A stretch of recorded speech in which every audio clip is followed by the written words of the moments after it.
तो बच्चों next question पे आते हैं जल्दी से। वो है, देखो, find the height of right circular cylinder with maximum possible volume inscribed in a right circular cone. एक राइट कॉन के अंदर एक सिलेंडर को फिट किया गया है, ठीक है। अब ये सिलेंडर की जो हाइट है वो ऊपर नीचे हो सकती है, ऐसा है, विद हाइट ऑफ h।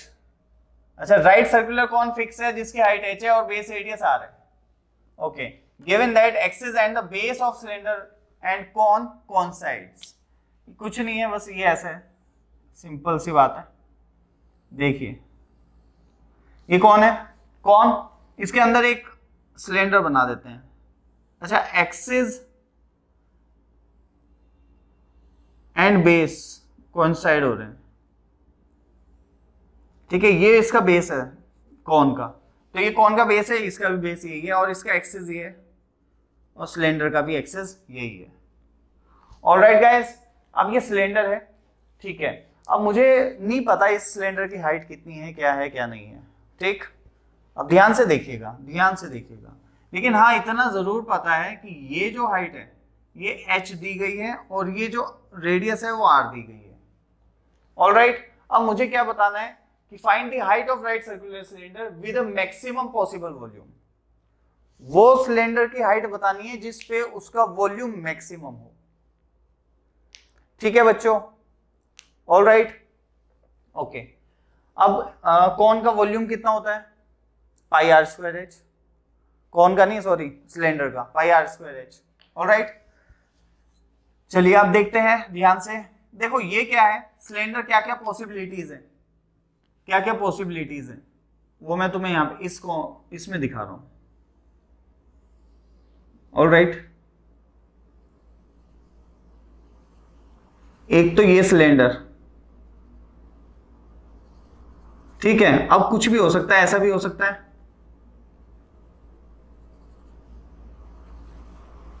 समझ रहे हो, कैसा भी हो सकता है सिलेंडर, तो इधर भी हो सकता है।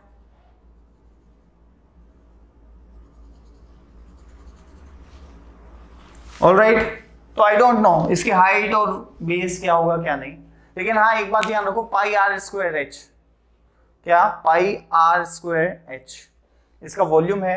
तो अब देखो, अगर ये ऊपर जाए, ऊपर जाए तो इसकी हाइट तो इंक्रीज करेगी लेकिन बेस रेडियस डिक्रीज करेगी।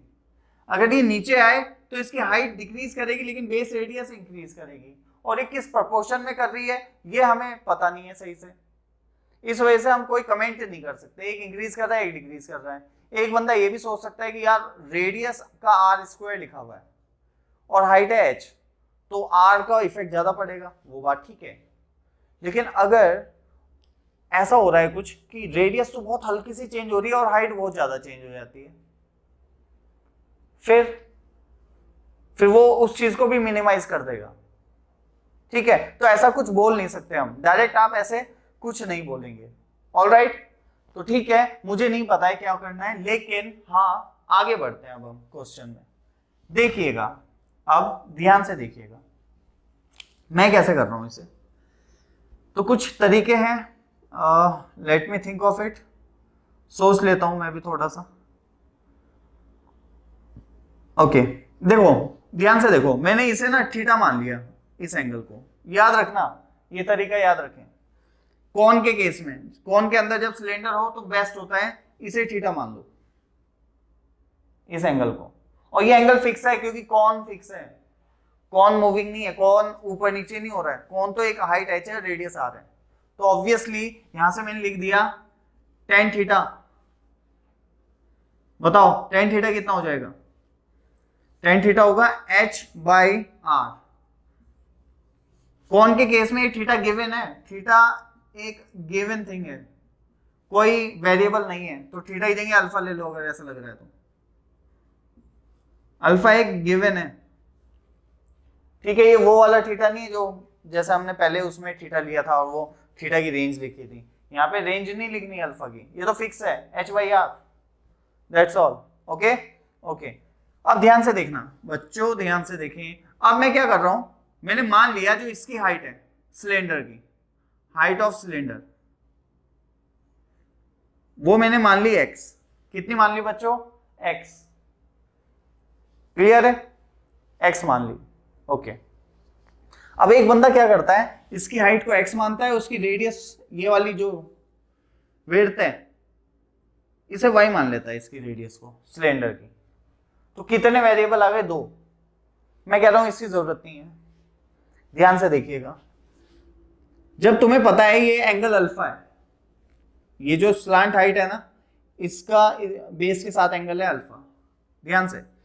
अब अल्फा हमें पता है tan अल्फा कितना है, h/r। तो obviously this upon this will be equal to what, you know very well, क्या, this upon this equal to h/r। अब मान लिया मैंने यहां से यहां तक की जो लेंथ है वो y है, मान लो 1 मिनट के लिए, अभी हट जाएगी, कोई दिक्कत नहीं है। तो ये यहां से इस एंड की जो डिस्टेंस है, हाइट कह रहा हूं, डिस्टेंस है, इस पॉइंट से इसके इस एंड की जो डिस्टेंस है वो y ले ली मैंने। y तो मूविंग है, वेरिएबल चीज है, डिपेंड करेगा, ये जैसा सिलेंडर के ऊपर डिपेंड करेगा। उसकी हाइट कम होगी, अगर इसकी हाइट कम होगी तो y कम हो जाएगा, हाइट ज्यादा होगी तो y ज्यादा हो जाएगा, ठीक है। तो कोई दिक्कत नहीं है इसमें, लेकिन मैं इसमें रिलेट कर सकता हूं। अब यहाँ पे देखो, tan alpha equal to h/r and x/y। तो मैंने कहा y is nothing but r(x/h)। इसके हेल्प से मैंने निकाला रेडियस ऑफ सिलेंडर। इसकी हेल्प से मैंने निकाली radius of cylinder and that is, बताइए क्या होगी रेडियस ऑफ सिलेंडर, वो होगी r माइनस, भाई कौन की radius r minus y, radius of cylinder आ जाएगी या नहीं, तो r minus y that is r minus r(x/h)। इसको मैं और सिंप्लीफाई कर दूं अगर, तो ये आएगा h माइनस x/h। समझ आई बच्चों? तो x की फॉर्म में ही मैंने इसकी रेडियस भी लिख दी। बात समझ गए? जो वेरिएबल थे उन्हें मैंने कनेक्ट कर दिया, ठीक है। 2 वेरिएबल लिए थे, ध्यान से देखना, एक तो x और एक y। y और x को मैंने आपस में रिलेट किया tan अल्फा के थ्रू। तो ध्यान रखें, कौन में ये याद रखें, कौन के अंदर सिलेंडर में क्या करते हैं हम, ये हाइट x है तो x और इसकी रेडियस को रिलेट किया जा सकता है। x इसकी हाइट है, रेडियस सिलेंडर की रेडियस बोल रहा हूं मैं, इनको आपस में रिलेट कर सकते हैं हम, ठीक है। तो मैंने कैसे किया, मैंने माना यहां से यहां तक y है, और मैंने कहा tan alpha equal to x/y होगा। ये हाइट x है तो ये भी x ही होगी ना, ऑलराइट। तो tan alpha equal to x/y, और tan अल्फा तो h/r भी है, तो यहां से मैंने y निकाल लिया इन टर्म्स ऑफ x, ठीक है। अब जो ये एक अननोन था y, वो x की टर्म्स में आ गया। अब मुझे चाहिए कौन, रेडियस, क्योंकि वॉल्यूम क्या होता है, पाई r स्क्वायर h। तो मुझे रेडियस निकालनी थी, तो मैंने क्या किया, पूरी रेडियस कितनी है r, कौन की रेडियस माइनस y, ये आ गई रेडियस ऑफ कौन, इसे मैं बोल देता हूं चलो r डैश। यहां से यहां तक इसका नाम दिया है r डैश, ऑलराइट, ओके, ठीक है। ये तो जस्ट नेमिंग है और कुछ नहीं है। अब ये मत कहना कि एक और अननोन आ गया, वो तो नाम लिख दिया ना मैंने उसका। तो मैंने लिखा volume of cylinder. Volume of cylinder कितना है, पाई r कितना है, r डैश, पाई r स्क्वायर h। अब देखो r डैश मतलब ये इसका square, r by h and h minus x का स्क्वायर, ऑलराइट, और इंटू h कितना है, ये x है। अरे ये कंफ्यूज मत होना, ये है height of cylinder, alright guys. ये क्या थी, height of cylinder. Height of cylinder x मान रखी है मैंने, तो x है, ठीक, ऐसे लिख लो, ऑलराइट। तो ये आ गया मेरा, और ये आ गया pi r square h square h minus x whole square into x। अब क्या करूंगा, ये वॉल्यूम है इन टर्म्स ऑफ x, तो v डैश x निकालेंगे, वहां से दूध का दूध पानी का पानी हो जाएगा। ठीक है, तो देखो चलो इसे डिफरेंशिएट किया सबसे पहले, तो h माइनस एक्स आया, फिर का स्क्वायर प्लस ओके माइनस आएगा x एज इट इज और 2 times of h minus x. ठीक है, फिर अंदर वाले का करोगे तो माइनस एक्स है, उसका माइनस आ जाएगा यहाँ पे। ठीक, तो ये तो जस्ट डिफरेंशिएशन की बात है। अब इसे इक्वल टू बच्चों 0 पुट कर दिया मैंने, इक्वल टू 0 पुट कर दिया, तो इसे थोड़ा सा चलो सिंप्लीफाई भी कर दूं। h माइनस एक्स मैंने ले लिया कॉमन, यहां बचा h माइनस एक्स और ये 2x 0, तो बच्चों x आ गया h/3 एंड h। x कितना आ गया बच्चों? h/3 and x, sorry h, तो ऑब्वियसली x जो है वो h तो नहीं हो सकता। ठीक है, अच्छा मैंने एक चीज छोड़ी है लेकिन मैं उसे बाद में ऑब्जर्व कर पा रहा हूं, लेकिन तुम लोग लिख लेना जो x है उसकी लिमिट क्या होगी। जैसे मैंने x वेरिएबल को लेट किया तो मैंने लिख दिया जो x है ना वो 0 हो सकता है और हाइट h भी हो सकती है पूरी। अच्छा ओपन इंटरवल है तो ऑब्वियसली 0 टेंडिंग हो सकता है लेकिन 0 नहीं हो सकता, h टेंडिंग हो सकता है लेकिन h नहीं हो सकता। ठीक है, ऑलराइट, तो ऑब्वियसली h नहीं हो सकता, तो answer will be h/3। h/3 पे क्या वॉल्यूम मैक्सिमम होगा ये भी हमें चेक कर लेना चाहिए। तो यहाँ पे था h माइनस 3x, अगर x h/3 से छोटा होगा तो पॉजिटिव होगा, बड़ा होगा तो नेगेटिव होगा। Alright, overall positive to negative change हो रहा है, इसका मतलब पॉइंट ऑफ मैक्सिमा है कौन? x equal to h/3। ठीक है, तो इसने पूछा क्या था बच्चों? Find the height of right circular cylinder, तो height will be h/3। h कौन है? हाइट ऑफ कौन, और height of cylinder will be h/3। ठीक है, यही पूछा था। अगर उसने पूछा है कि फाइंड द मैक्सिमम वॉल्यूम, तो x इक्वल टू h/3 को वॉल्यूम में पुट कर दोगे। वॉल्यूम कौन है? ये, इसमें x को क्या रख दोगे? h/3, और आंसर मिल जाएगा मैक्सिमम वॉल्यूम। ठीक है बच्चों, तो ध्यान रखें कौन की भी आपको थोड़ी सी आदत पड़ गई होगी आई थिंक कि कैसे वर्कआउट करना है। कौन में इस एंगल को ध्यान में रखेंगे, जब कौन को फिक्स किया गया है तो ये एंगल सबसे बेस्ट होता है। ऑलराइट, ठीक है, अभी हम क्या करेंगे, कौन के अंदर स्फीयर को भी फिट करेंगे, तब भी देखेंगे उसका वॉल्यूम। ऑलराइट, तो सेम क्वेश्चन में अगर मैं कहूं कि अब क्या हो रहा है, इस कौन के अंदर एक स्फीयर है of radius I don't know क्या, ठीक है, वेरिएबल रेडियस, और कौन यही है अपनी हाइट h और ये इसकी रेडियस r। तो बताइए उस स्फीयर की रेडियस बतानी है जब उसका वॉल्यूम मैक्सिमम हो। क्या रेडियस बतानी है जब उसका वॉल्यूम मैक्सिमम हो। तो इस क्वेश्चन को अब हम नेक्स्ट देखने जा रहे हैं, उससे पहले आप जल्दी से इसको कॉपी कीजिए।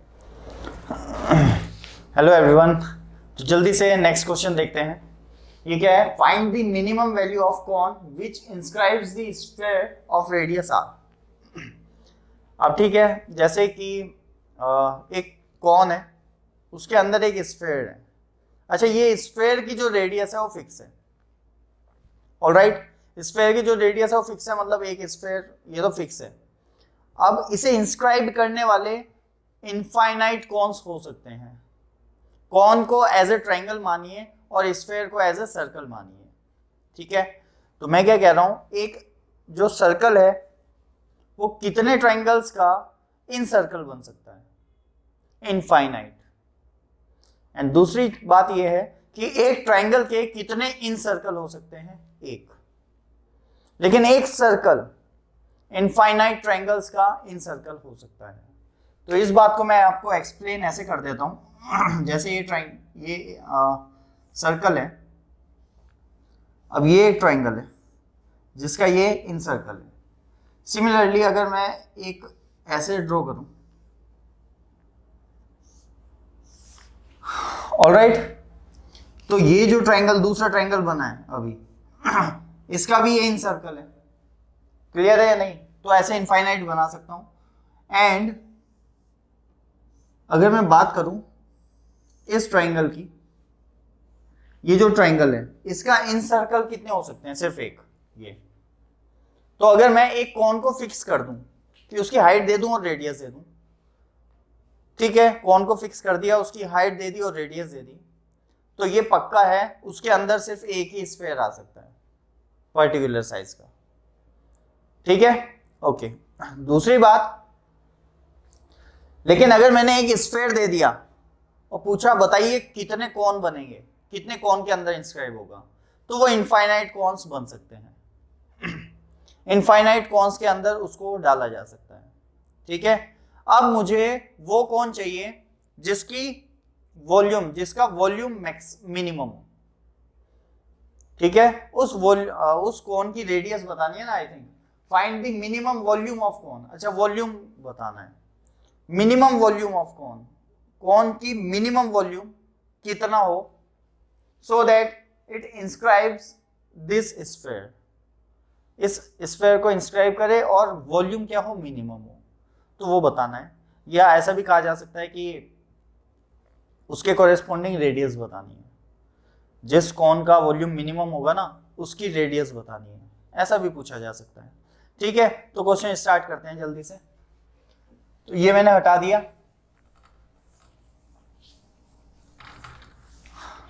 ऑलराइट, अब देखो मैंने ड्रॉ किया, सबसे पहले मैंने एक सिचुएशन ड्रॉ कर ली।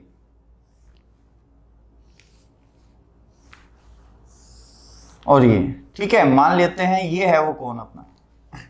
ऑलराइट, ये है वो कौन और ये मूविंग कौन है, मतलब वेरिएबल कौन है जिसकी रेडियस और हाइट चेंज हो रही है। और मुझे कौन सा चाहिए, जब वो मिनिमम हो। क्या, जब उसका वॉल्यूम मिनिमम हो। तो मैंने ऐसे देखो, ऐसे किया, ये तो पक्का है कि ये रेडियस आर है जो कि गिवन है। ओके, इसकी रेडियस नहीं गिवन है, स्फीयर की गिवन है। फिर तुम्हें पता ही है, इसको ऐसे जोड़ लेना चाहिए।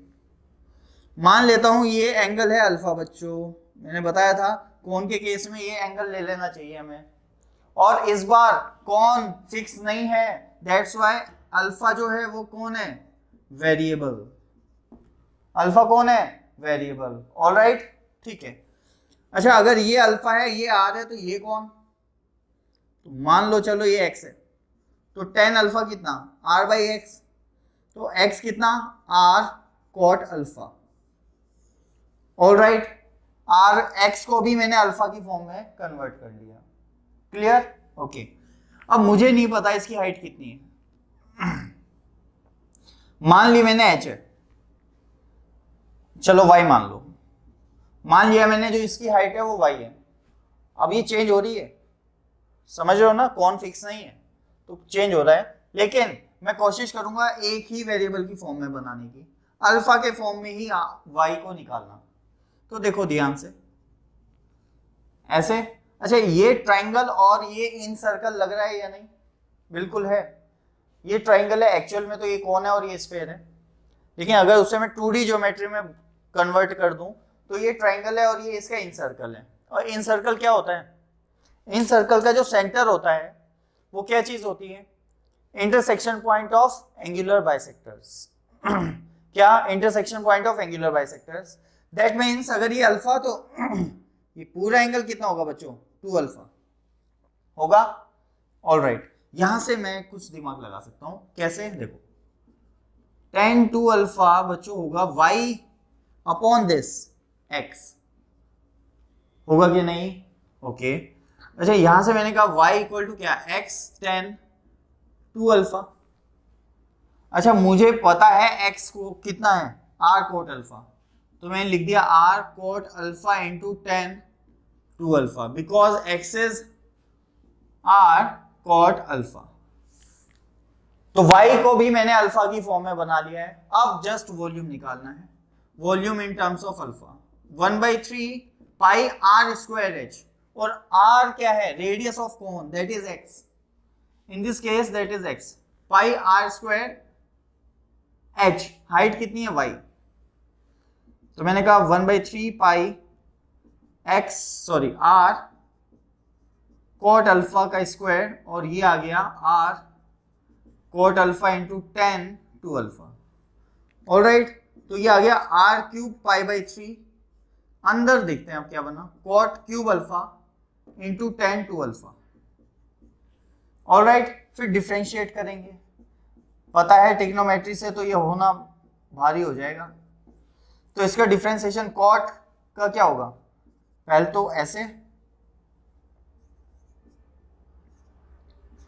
फिर कॉट अल्फा का क्या होता है minus of cosec square alpha, cosec square alpha, और tan two alpha as it is, plus अब ये as it is cot cube alpha into tan two alpha क्या हो जाएगा 2 times of sec square two alpha. Alright, इसे थोड़ा सा simplify करने जा रहा हूं, थोड़ा सा इसको सिंप्लीफाई करूंगा तो क्या आएगा, कॉमन आ जाएगा cot square alpha,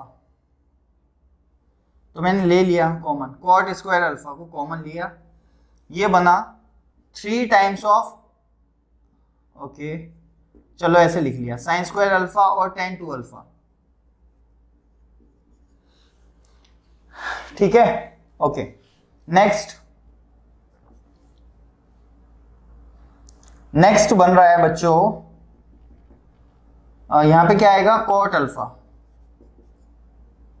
upon 2 times of cos square two alpha upon cos square two alpha. Alright, okay अब ध्यान से देखिएगा, कॉट के नीचे साइन है, कॉट को अगर मैं ऊपर करूं तो वो क्या बनता है cos alpha upon sine alpha, यहां पे भी साइन अल्फा है तो उसको मैं बाहर लेके आऊंगा, चलेगा, ठीक है। अच्छा यार 10 के नीचे cos 2 अल्फा होगा, उसे भी मैं बाहर लेके आऊंगा, तो अब ध्यान से देखेंगे r³/3 कॉट स्क्वायर अल्फा, नीचे कौन कॉमन आएगा, एक तो साइन अल्फा आएगा और एक आएगा cos 2 अल्फा, और अब अंदर देखो जल्दी से -3, यहां पे क्या आएगा,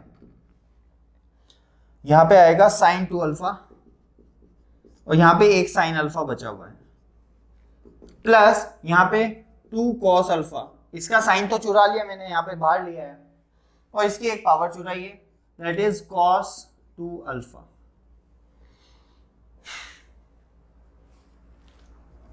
ओके ग्रेट, ठीक है, ठीक है। अब मैं कैसे कर सकता हूं, let me think of it.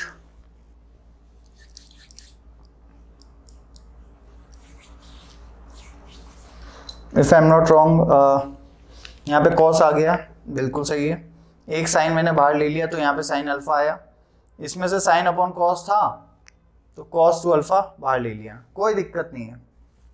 अब मैं कह रहा हूं ये 0 कब होगा, ठीक है, एक बार मैं क्रॉस चेक कर रहा हूं दोबारा से, minus cosec cot alpha common लिया था तो एक यहाँ पे बचा था, बाकी 2 वापस आ गए थे, ये -3 है, ये 2 है, -3 और 2, ठीक है। अब ये 0 कब होगा, या तो कॉट अल्फा 0 हो जाए, ठीक है, तो कॉट अल्फा 0 कब होगा बच्चों, कॉट अल्फा वहां पे 0 होगा जहां पे कॉस होता है 0, दैट इज 2n+1π/2, ठीक है, 2n+1π/2 पे कॉट अल्फा 0 होता है, इनसे तो कोई लेना देना नहीं है इन्हें तो 0 नहीं होने देना, अगर ये 0 हुए तो ये तो नॉट डिफाइंड हो जाएगा, तो दिक्कत आ सकती है, वो देखेंगे अभी फिलहाल इसे सॉल्व करने जा रहा हूं मैं, तो देखिएगा जरा, थोड़ी सी जगह कम है, ठीक, तो इसको मैं ऐसे लिख सकता हूं 2 cos alpha upon cos 2 alpha equal to 3 sin 2 alpha upon sin alpha. Alright guys, अब देखो अगर मैं cos को इधर लिया हूं, इसे 2 cos अल्फा को, तो 1 upon cos 2 alpha 3 sin 2 alpha, और ये नीचे आएगा तो क्या बनाएगा 2 sin alpha into cos alpha, ये इसे कट कर देगा, तो बच्चों देखिए sin 2 अल्फा से एक कट हो गया, राइट, तो क्या हुआ, क्योंकि 2 sin alpha into cos alpha sin 2 alpha ही होता है, कट हो गया। अब यहां से क्या आ गया, cos 2 alpha is equal to 1/3, cos 2 alpha बच्चों कितना आ गया 1/3, तो cos 2 अल्फा की वैल्यू आ चुकी है, राइट, इसका मतलब चीजें मिल गई है। अब मुझे ये देखना है जो cos 2 अल्फा इक्वल टू 1/3 आया है, ध्यान से समझना, ठीक है, जो cos 2 अल्फा इक्वल टू 1/3 आया है, ये पॉइंट ऑफ मैक्सिमा है या मिनिमा, तो उसे चेक करने के लिए द बेटर वे इज, देखिएगा ध्यान से, कि अगर मैं यहां से 2 cos अल्फा को कॉमन ले लूं तो ये सिचुएशन बन जाएगी। साइन चेक करना है ना मुझे, तो ये है वॉल्यूम का एक्सप्रेशन, इसका साइन मुझे चेक करना है, तो कोई दिक्कत की बात नहीं है। मैं इसे थोड़ा सा कन्वर्ट कर रहा हूं, मैं 2 cos अल्फा को कॉमन ले रहा हूं, या ऐसे मान लो 2 cos अल्फा से डिवाइड कर रहा हूं पूरे एक्सप्रेशन को और मल्टीप्लाई कर रहा हूं बाहर, तो ऐसे आ जाएगा, देखो cot स्क्वायर अल्फा और यहाँ पे आएगा 2 cos alpha upon sine alpha and cos 2 alpha. इससे क्या फायदा हुआ, यहाँ पे जब मैंने इस एक्सप्रेशन को 2 cos अल्फा से डिवाइड किया तो ये क्या बन गया 1 और ये बन गया sin 2 अल्फा, जो कि कट हो जाएगा। ऑलराइट, क्या कट हो जाएगा और ये आएगा सिर्फ -3 प्लस 1 अपॉन cos 2 अल्फा। ठीक है, तो ये वॉल्यूम का एक्सप्रेशन है। अब देखते हैं, अब अगर cos 2 अल्फा, ध्यान से देखेंगे, अगर cos 2 अल्फा की वैल्यू 1/3 से छोटी हुई, क्या 1/3 से छोटी हुई, ध्यान से, ठीक है, ये सोचने की बात है, आराम से समझना। cos 2 अल्फा यहां पे दिक्कत आ सकती है। cos 2 अल्फा की वैल्यू अगर 1/3 से छोटी हुई, पहले ये समझो, 1/3 से छोटी हुई, इट इज लाइक 1/6, तो जब यहाँ पे 1/6 डालोगे तो 6 आएगा और ये कितना -3 + 6 दैट इज पॉजिटिव। तो cos 2 अल्फा की वैल्यू अगर छोटी हुई तो वैल्यू पॉजिटिव है, बड़ी हुई तो वैल्यू कैसी है, नेगेटिव। तो अब एक बंदा ये बोल देगा अच्छा छोटा होने पे पॉजिटिव और बड़ा होने पे नेगेटिव, दैट मींस प्लस से माइनस में चेंज हो रहा है।